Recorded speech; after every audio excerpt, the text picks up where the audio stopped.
everyone, welcome to America Votes, why it matters to South Asia and indeed the rest of the world. It is already the most controversial presidential campaign that the United States has ever seen, with startling revelations swirling around both the leading candidates. On the show tonight, we discuss the India angle, the Indian diaspora's reaction to a Trump or a Clinton presidency, what do they think about either candidate, and how it will affect them. WION's Anchal Vohra reports from New York City. 300 million plus Americans anxious for the future of America. As the country gets ready to vote for their next president in what has undoubtedly been a most dramatic election season. Up front as ever, New Yorkers say there isn't a better option this time. The choice is between a bad and a worse candidate. One of them, Mr. Dhillon. He came to New York from Punjab in 1988, now settled in the US with 2 children born and brought up here. Navigating the streets of New York, we have a chat. Mr. Dhillon, tell me, who would be your candidate, Trump or Clinton? This time, Clinton. Why is Hillary that? Clinton. We have so many key issues. She's good for the country this time. Probably so many people irritated from her. Their past mistake, but she's good. The Donald Trump, he had been lied for his tax. He lied for like Bowman's issues, immigrant issues, and probably the business he's talking about, and so many issues. So he knocked on my commander of chief.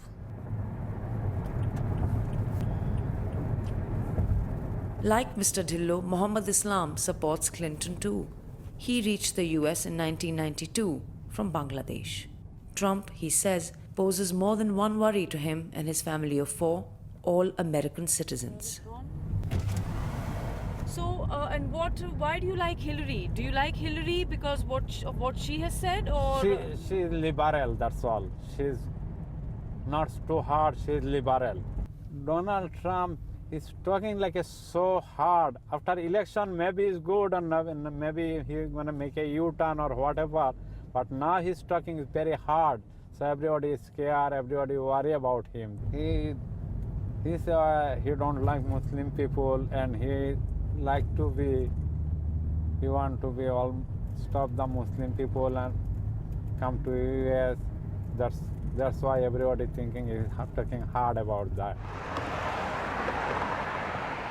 As America votes, the world is watching, including South Asia. And even though it is the domestic economy and the threat of ISIS that's dominated the presidential debates, South Asians are curious. Trump has tried to lure Indian Americans, a powerful community, albeit just 1% of the population. Donald Trump attended an event organized by a group called Hindus for Republicans. But the focus on Hindus and not Indians has been criticized as a misfire, even by fellow Republicans. Shalabh Kumar started the group. It is unclear if he launched it to help Trump or impress the Modi government. The criticism hasn't dampened Mr. Kumar's spirits. He is in Florida, a major swing state, working on the Trump campaign. We also meet influential members of Indian American community like Ravi Batra. Hillary has a history of befriending Indian Americans and India in particular through Bill Clinton and then herself. Donald Trump has enjoyed the benefits of the labor of Indian Americans. On a personal level, both Hillary and Donald Trump would have a nice feeling towards that region and India in particular. Now, who's good for India depends upon India. It matters not one iota who's in the White House. So neither Clinton nor Trump is a bad option as far as India and America's relationship is concerned, because it is a relationship in itself and the promise of it that is important. neither Clinton nor Trump will work against India's interests. So the question is, who will work more for India's concerns? So is it Trump for India? Traditionally, Republicans are seen as better for India. That also because Republicans focus on economy and not criticizing India on social problems. Trump is also seen as someone who could prove to be harder on Pakistan than Hillary Clinton from Indian perspective. Trump is expected to be easier on renewable energy goals and also on extracting shale gas within the United States, which, if it happens, could supplement energy supplies to India and diversify its energy sources. The problem, though, is Trump is seen as a maverick, unclear, unreliable. So, will it be Clinton for India? Clinton is seen as someone experienced in statecraft, a known entity, familiar to India.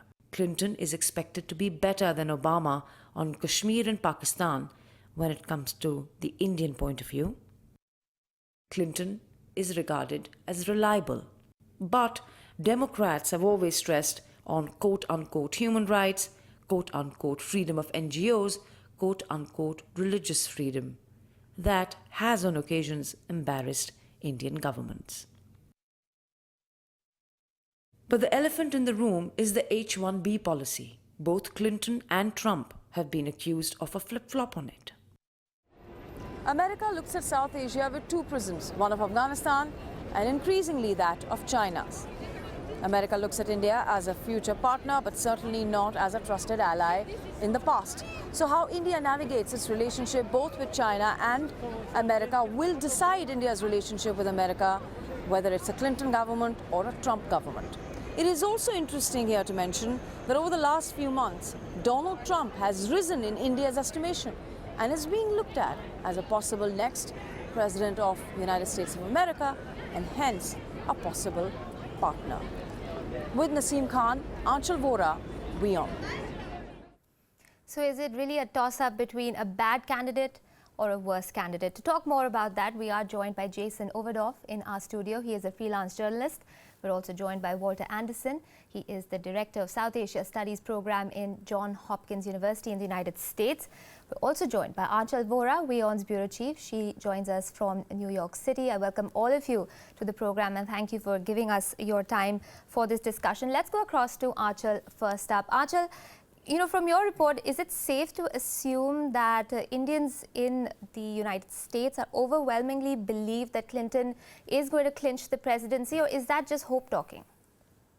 Well, no, actually, you know, I'm right now in New York City, so I've been talking to a lot of Indian Americans in New York, but a part of that story is also people like Shalabh Kumar, who organize events like Hindus for Republicans, and that gentleman is in Florida right now working on the Trump campaign. He's volunteering to do it. So no, it isn't safe to actually assume that Indian American community will vote for Hillary Clinton. New York predominantly, though it seems will, New York has always been a bastion for the Democrats, and the feeling that I get here traveling now and a few months before, that New York should be going to Clinton, whether it is the Indian American community or any other.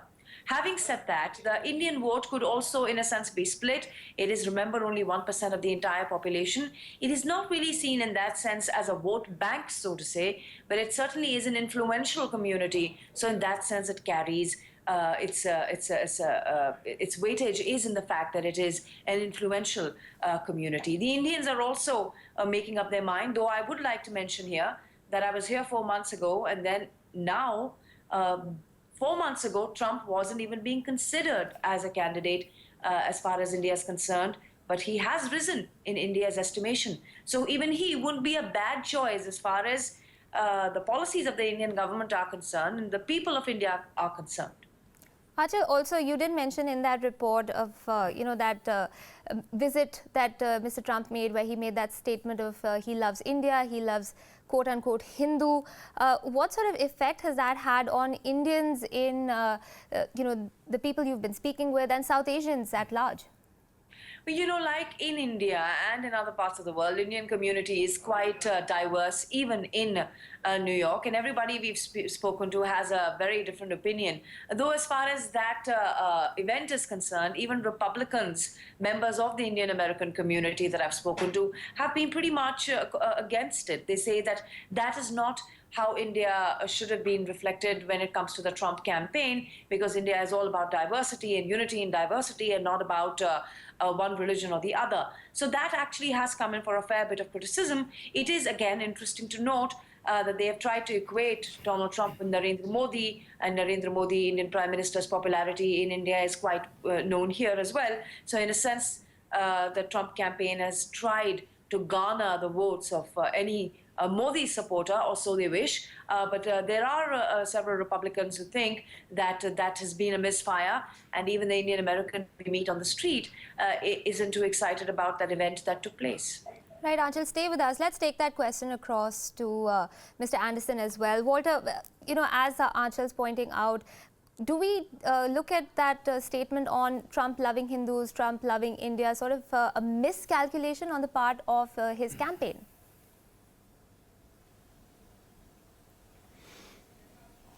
Well, I think he was trying to make up lost ground. There's no doubt that Hillary Clinton has an advantage among the Indian Americans and South Asians in general. I did an article not long ago for an Indian American journal on this very question, and I discovered that at least several months ago, about 70% of people who were polled indicated that they were Democrats.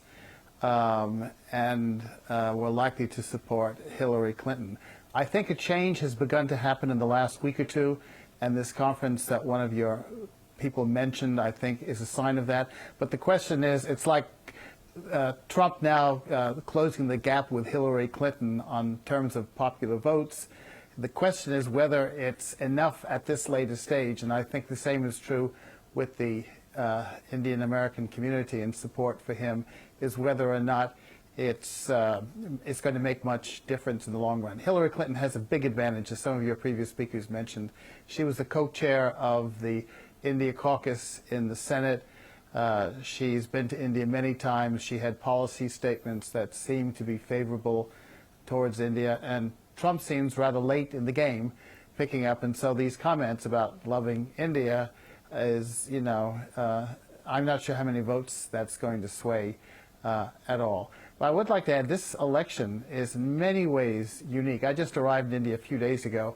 I teach at Johns Hopkins, as mentioned in the introduction, and my colleagues there in political science and international relations are scratching their heads at the unusual nature of this election. You have two candidates who are unpopular, and your leadoff said that for Indian Americans it's a choice between the bad and the worst. I think that accurately reflects a sense I get among a much larger part of the population. Neither are very popular. In fact, both are quite unpopular. Then there's a sociological change happening. Working class whites who once were standard supporters for the Democrats seem to be the core base of support for Donald Trump. Whereas for Hillary Clinton, professionals are largely becoming supporters of her, along with an alliance with diversity, with a kind of identity politics that seems to be popular with the Democrats in their campaign. Right. So, it's quite interesting. For example, just take Hillary Clinton. You don't see labor union people around her in any significant numbers, where in the past it used to be standard to see many labor union people around the Democratic candidate. You don't see them very much around Donald Trump either, but he does have working class, and mainly working class whites, who seem to form the bulk of his core support group. So it's really quite unusual. We could talk about what's good for India, not good for India later, but I thought I wanted to sort of get those initial comments about the vote among the Indian American community, which I still think has a major advantage for Hillary Clinton. You've given us a lot to talk about, Walter. In fact, I'm going to pick up on one of the points that you made right now and take that across to Jason. Jason, as Walter is pointing out, there seems to be a split when it comes to working class whites versus professional. Do you see that sort of split at operation in the South Asian and Indian community as well when we're looking at India, that certain segments are going to go with the Republican way and a certain segment are going to go the Hillary Clinton way, keeping her history with India in mind? I would say there's a split, but I think it's a very different kind of split. I think in the American voters, there's a sort of anti-globalization, fear of the loss of white control over power. The fact that we've had a black president for 8 years is a factor in that. So that forms the sort of Trump camp, this sort of anti-globalization, we have to put white people back on top, right, kind of thinking, and there's a big gap between the sort of highly educated voters and the lesser educated voters even among the white vote. In India, I think the split or Indian voters, I think the split would be very different. I don't think you would see necessarily this clear breakdown of professionals being with Clinton and uneducated people being with Trump. Right. I think it would be more along the lines of their politics in terms of right versus left. So I think that the Indian nationalist types might be more inclined to be alongside Trump. His style, his rhetoric, and also his more hardline, his very hawkish kind of positions that he's taking, I think would appeal to them. I haven't seen any numbers, so I'm purely speculating, but that's the way I think it would probably break. All right, Anchal, in fact, to take that conversation a little further, like you pointed out, South Asians form a minority. How exactly does a connect then form with someone like Donald Trump, who is anti-immigrant? He is also, in many ways, symbolizes white male supremacy. Well, there are different kinds of South Asians. There are those who are immigrants and who don't like him. There are those like the taxi driver I met, Mr. Mohammed, who came in from Bangladesh, and he doesn't like him because he thinks Trump is not just anti-immigrant, but also against those who follow Islam. But then there are, of course, those who think that Trump is a good businessman. And when it comes to trade, Trump is going to be good for India, perhaps even better than Clinton.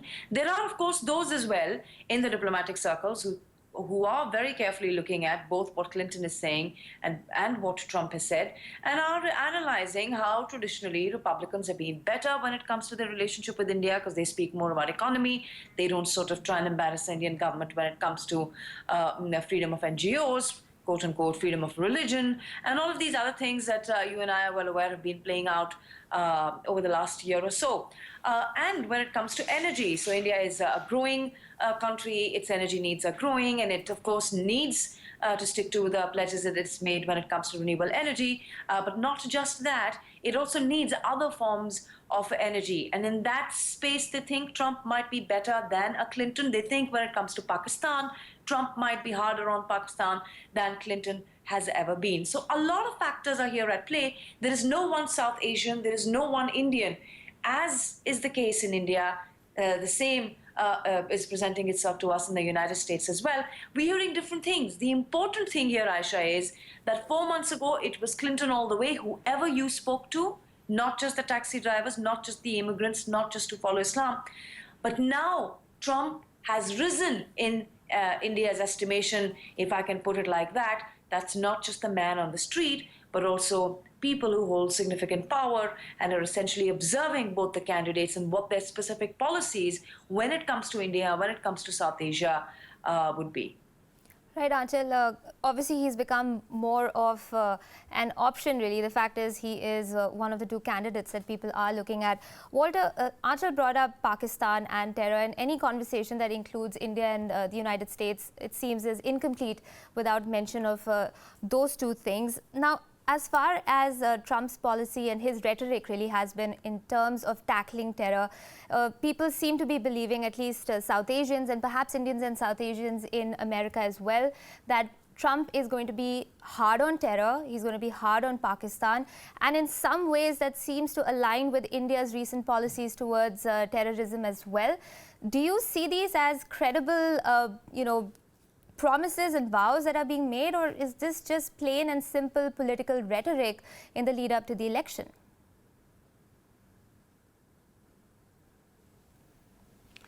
Well, the terrorism issue is one that Donald Trump has tried to make his own in the whole campaign. But, you know, when you compare what the Democrats and the Republicans, Trump and Clinton, would do in the face of terrorism, there's really not all that much difference. And when we get to the foreign policy, I spent almost 30 years in the U.S. State Department, much of it working on and in South Asia, and watching one administration after the other. There are inbuilt compulsions to drive a policy in a certain direction, no matter who wins the election, no matter what they say on the campaign trail. And we can get into those issues in a few minutes if you'd like to. But I think what you've got is, on the terrorism issue, you have Donald Trump saying a lot of very dramatic things, which may appeal to some people. But to be quite frank, I think most Indian Americans are not appealed anymore by long-distance nationalism. I think at one time they might have been. But the issue of what's good for India, you know, is certainly going to play an effect, but much less an effect, I think, from my own interaction with Indians. I should say my wife is an Indian as well, so I get her views on the election and what's happening. But you know, I think it's less of a factor than it was in the past. Now, that does, in India itself, obviously people are looking very closely at how these two candidates will have an impact on India. Both say they love India, and a very generalized support. But at the end of the day, it will come down to U.S. strategic interests. And just now, it happens to be that U.S. strategic interests, and this has been going on for a while under the last several presidents, is conducive to a very friendly relationship with India. We'd actually like to have a closer strategic relationship with India than I think Indians themselves want. And so I think it's going to be interesting to see how that plays out in the future, whoever becomes president. Right. Jason, as Walter's pointing out, both candidates have made it clear that they're close to India. But does it also come down to really speaking who's closer to Narendra Modi, the Prime Minister of India, who is, you know, I mean, he's been meeting with Barack Obama on a regular basis ever since taking over as Prime Minister. And most recently, we've seen him re-establish connect with Russia and Vladimir Putin. So how exactly is the Modi factor going to play out when we look at these two candidates? Well, I mean, from looking at the two candidates, you would think that Donald Trump seems to have an affinity for sort of strongman type leaders. He's expressed admiration for Putin. He's talked about, you know, he doesn't like Assad, but he would deal with Assad. So that would, and Hillary Clinton in the past has, you know, in her role as Secretary of State and so on, has had to criticize people for human rights and so on, as your reporter mentioned. But I don't think that will be a real factor if either one of them becomes president. I think you would have said the same thing about President Obama. But yet he has this great, supposedly anyway, great friendship with Narendra Modi. And I think that's to the credit of both of the leaders of understanding that they have a job to do, and you have to talk with the people who are in the seat. You know, you don't necessarily have a choice of whoever you would want. So I don't think that's a big factor. I think Narendra Modi will get along with either leader who comes into power, and I think Walter is right in saying that the interests of the U.S. and India are aligned. So India doesn't really have much to worry about in that sense. I think it's less about policy, it's more about the person. I think Donald Trump has shown that he's a little bit of a loose cannon, right, which I don't think is what you want in a leader. So on that alone, I would have reservations about seeing him in office. All right, but going back to what you said about him being a loose cannon, at the end of the day, if he does become president of the United States, we're looking at a very strategic relationship that is going to take place between not just the United States and India, but really speaking the entire South Asia region. You've spoken of how India perhaps has, you know, it really doesn't make a difference perhaps of who's going to take over. But when it comes to Pakistan, how closely is Pakistan going to be watching? I'm sure that they'll be watching very closely, but I think the decision-making process is not only one person. So whoever is president will be, as Walter pointed out, have a legacy of decisions, relationships that they have to balance with whatever decisions they're making next. The situation has changed.